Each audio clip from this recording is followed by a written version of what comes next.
ರೋಹಿತ್ ಶರ್ಮಾ ಮತ್ತು ವಿರಾಟ್ ಕೊಹ್ಲಿ ಟೀಮ್ ಇಂಡಿಯಾದ ಲೆಜೆಂಡರಿ ಪ್ಲೇಯರ್ಗಳು. ಇವರಿಬ್ಬರು ಕೂಡ ಪಂದ್ಯವನ್ನು ಆಡ್ತಾ ಇದ್ದಾರೆ ಅಂದ್ರೆ ಅದರ ಕ್ರೇಜೇ ಬೇರೆ. ಮೈದಾನಗಳು ಕೂಡ ಹೌಸ್ಫುಲ್ ಆಗುತ್ತವೆ. 2027ರ ವಿಶ್ವಕಪ್ ಅನ್ನ ಗೆದ್ದೇ ಗೆಲ್ಲಬೇಕು ಅಂತ ಪಣ ತೊಟ್ಟಿರುವಂತ ಈ ಜೋಡೆತ್ತು ಈಗ ಭಾರತದ ಪರ ಏಕದಿನ ಮಾದರಿಯ ಪಂದ್ಯಗಳನ್ನ ಮಾತ್ರ ಆಡ್ತಾ ಇದ್ದಾರೆ. ಇಲ್ಲಿ ಇರುವಂತ ಕನ್ಫ್ಯೂಷನ್ ಏನಂದ್ರೆ ವಿಶ್ವಕಪ್ ಅನ್ನ ಆಡೋಕೆ ವಿರಾಟ್ ಕೊಹ್ಲಿಗೇನೋ ದಾರಿ ಕ್ಲಿಯರ್ ಆಗ್ತಿದೆ, ಆದ್ರೆ ರೋಹಿತ್ ಶರ್ಮಾ ವಿಚಾರದಲ್ಲಿ ಕನ್ಫ್ಯೂಷನ್ ಶುರುವಾಗಿದೆ. ಯಾಕೆ ಅನ್ನೋದನ್ನ ಈ ವಿಡಿಯೋದಲ್ಲಿ ಹೇಳ್ತೇನೆ. ನಾನು ಶಾಂತ.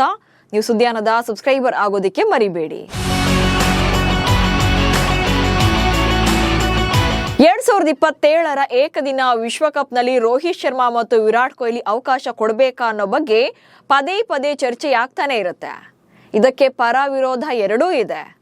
ಬಿಸಿಸಿಐ ಕಡೆಯಿಂದಲೂ ಕೂಡ ಗ್ರೀನ್ ಸಿಗ್ನಲ್ ಸಿಕ್ಕಿಲ್ಲ. ಹೀಗಿದ್ರೂ ಕೂಡ ತಮ್ಮ ಬ್ಯಾಟಿಂಗ್ ಮೂಲಕವೇ ವಿರೋಧಿಗಳಿಗೆ ಉತ್ತರ ಕೊಡ್ತಾ ಬರ್ತಿದ್ದಾರೆ.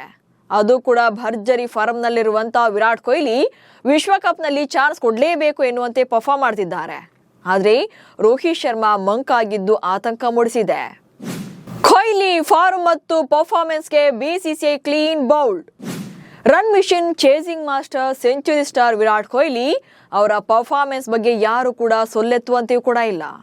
ಫಿಟ್ನೆಸ್ ಮತ್ತು ಫಾರ್ಮ್ನಲ್ಲಿ ಯಂಗ್ಸ್ಟರ್ಸ್ ಕೂಡ ನಾಚಿಕೊಳ್ಳುವಂತೆ ಅಬ್ಬರಿಸ್ತಾ ಇದ್ದಾರೆ. ಆಸ್ಟ್ರೇಲಿಯಾ ವಿರುದ್ಧದ ಸರಣಿ ವೇಳೆ ಮೊದಲ 2 ಪಂದ್ಯಗಳಲ್ಲಿ ಡಕೌಟ್ ಆಗಿದ್ರು. ಈ ವೇಳೆ ಸಾಕಷ್ಟು ಟೀಕೆಗಳು ಕೇಳಿ ಬಂದವು. ಆದರೆ ಆಸೀಸ್ ಸರಣಿಯ ಕೊನೆ ಪಂದ್ಯದಿಂದ ವಿರಾಟ್ ಕೊಹ್ಲಿ ಅವರ ವಿಂಟೇಜ್ ಸ್ಟೈಲ್ನ ಅಬ್ಬರ ಶುರುವಾಯಿತು. ಆನಂತರ ದಕ್ಷಿಣ ಆಫ್ರಿಕಾ ಹಾಗೆ ನ್ಯೂಜಿಲೆಂಡ್ ಸರಣಿಯಲ್ಲೂ ಕೂಡ ಕೊಹ್ಲಿ ಅದ್ಭುತ ಪ್ರದರ್ಶನ ನೀಡಿದ್ರು. ಕೊನೆಯ 7 ಪಂದ್ಯಗಳಲ್ಲಿ 3 ಶತಕಗಳ ಸಮೇತ 616 ರನ್ಗಳನ್ನ ಕಲೆ ಹಾಕಿರುವಂತಹ ಕೊಹ್ಲಿಯೇ ಭಾರತ ಏಕದಿನ ತಂಡದ ಆಧಾರ ಸ್ತಂಭವಾಗಿದ್ದಾರೆ. ನ್ಯೂಜಿಲೆಂಡ್ ವಿರುದ್ಧ ಕೂಡ ದಿ ಬೆಸ್ಟ್ ಪರ್ಫಾರ್ಮೆನ್ಸ್ ಬಂತು. ಹೀಗಾಗಿ ಸದ್ಯಕ್ಕೆ ಅವರ ನಿವೃತ್ತಿ ಬಗ್ಗೆ ಯಾರೂ ಮಾತನಾಡುವಂತಿಲ್ಲ. ಕೊಹ್ಲಿ ಅವರ ಪ್ರದರ್ಶನ ನೋಡಿದ ಮೇಲೆ ಬಿಸಿಸಿಐನ ಬಾಸ್ಗಳು ಕೂಡ ಸೈಲೆಂಟ್ ಆಗಿದ್ದಾರೆ. ಆದ್ರೆ ರೋಹಿತ್ ವಿಚಾರದಲ್ಲಿ ಮಾತ್ರ ಹೀಗಿಲ್ಲ. 15 ಪಂದ್ಯ 1 ಶತಕ. ರೋಹಿತ್ ಆಟದ ಬಗ್ಗೆ ಅಸಮಾಧಾನ. ಒಂದ್ ಕಡೆ Virat Kohli the best performance ಅನ್ನ ಕೊಡ್ತಾ ಇದ್ರೆ, ಇತ್ತ ರೋಹಿತ್ ಶರ್ಮಾ ಇತ್ತೀಚಿನ ಪಂದ್ಯಗಳಲ್ಲಿ ಡಲ್ ಆಗಿದ್ದಾರೆ. ಆಸ್ಟ್ರೇಲಿಯಾ ಸರಣಿಯಲ್ಲಿ ಶತಕ, ಅರ್ಧ ಶತಕ ಸಮೇತ 207 ರನ್ಗಳನ್ನ ಕಲೆ ಹಾಕಿ ಸರಣಿಯ ಹೈಯೆಸ್ಟ್ ರನ್ ಸ್ಕೋರರ್ ಆಗಿದ್ರು. ಆದ್ರೆ ಆ ಬಳಿಕ ಸೌತ್ ಆಫ್ರಿಕಾ ವಿರುದ್ಧ ಕೂಡ ಸಿಡಿಲಿಲ್ಲ. ಇತ್ತೀಚೆಗೆ ನ್ಯೂಜಿಲೆಂಡ್ ವಿರುದ್ಧದ 3 ಏಕದಿನ ಪಂದ್ಯಗಳಲ್ಲಿ ಒಂದೇ ಒಂದು ಅರ್ಧ ಶತಕ ಬರಲಿಲ್ಲ. ಅರ್ಧ ಶತಕ ಇಲ್ಲಿ 30+ ರನ್ಸ್ ಕೂಡ ಬಂದಿಲ್ಲ. ಅದು ಅಲ್ಲದೆ ಕಳೆದ 15 ಪಂದ್ಯಗಳಲ್ಲಿ 1 ಶತಕ, ಹಾಗೆ ಕಳೆದ 5 ಪಂದ್ಯಗಳಲ್ಲಿ 1 ಅರ್ಧ ಶತಕ ಮಾತ್ರ ಬಂದಿದೆ. ಹೀಗಾಗಿ ರೋಹಿತ್ ಶರ್ಮಾರನ್ನ ಕಂಟಿನ್ಯೂ ಮಾಡಬೇಕಾ ಅಥವಾ ಬೇಡವಾ ಅನ್ನೋದೇ ದೊಡ್ಡ ಪ್ರಶ್ನೆಯಾಗಿದೆ. ಅದು ಅಲ್ಲದೆ ಕಳೆದ IPL ವೇಳೆ ರೋಹಿತ್ ಶರ್ಮಾ ದಿಢೀರ್ ಅಂತ ಟೆಸ್ಟ್ ಫಾರ್ಮೆಟ್ಗೆ ಗುಡ್ ಬೈ ಹೇಳಿದ್ರು. ಸೊ ಈ ಬಾರಿಯ IPL ನಲ್ಲೂ ಕೂಡ ಅಂಥದ್ದೇ ನಿರ್ಧಾರವನ್ನ ತೆಗೆದುಕೊಳ್ತಾರಾ ಎನ್ನುವಂತ ಆತಂಕ ಕೂಡ ಇದೆ. ರೋಹಿತ್ ಪಾಲಿಗೆ ಗಗನ ಕುಸುಮವಾಗಿರುವ ಏಕದಿನ ವಿಶ್ವಕಪ್.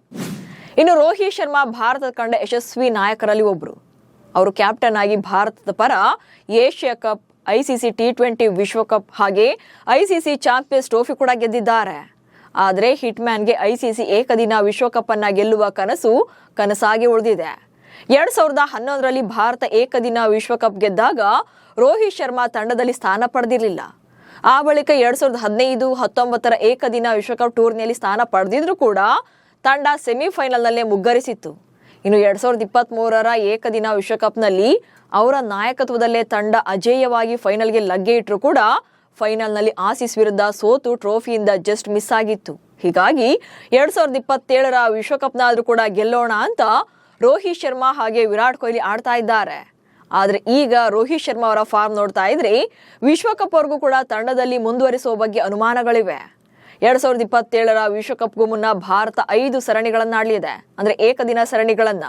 ಈ ಪೈಕಿ 15 ಏಕದಿನ ಪಂದ್ಯಗಳಿರುತ್ತವೆ. ಪ್ರಸ್ತುತ ಭಾರತ ನ್ಯೂಜಿಲೆಂಡ್ ವಿರುದ್ಧ T20 ಸರಣಿ ಆದ್ಮೇಲೆ ವಿಶ್ವಕಪ್ ಅನ್ನ ಆಡಲಿದೆ. ಆನಂತರ ಟೀಮ್ ಇಂಡಿಯಾ ಆಟಗಾರರು IPL ನಲ್ಲಿ ಬ್ಯುಸಿ ಆಗ್ತಾರೆ. ಸೊ ಇನ್ನು 6 ತಿಂಗಳು ರೋಕೋ ಜೋಡಿ ಭಾರತದ ಜೆರ್ಸಿಯನ್ನ ಹಾಕೋದಿಲ್ಲ. ಸೊ ಅಂತಿಮವಾಗಿ ನಿಮ್ಮ ಪ್ರಕಾರ ರೋಹಿತ್ ಶರ್ಮಾರನ್ನ 2027ರ ಏಕದಿನ ವಿಶ್ವಕಪ್ ವರೆಗೂ ಕೂಡ ಆಡಿಸಬೇಕಾ ಅಥವಾ ಬೇರೆ ಯಾರಿಗಾದ್ರೂ ಕೂಡ ಚಾನ್ಸ್ ಕೊಡಬಹುದಾ ಅನ್ನೋ ಬಗ್ಗೆ ಕಮೆಂಟ್ಸ್ ಮೂಲಕ ತಿಳಿಸಿ. ಹಾಗೆ ಸುದ್ದಿಯನ್ನ ಫಾಲೋ ಮಾಡಿ. ನಮಸ್ಕಾರ.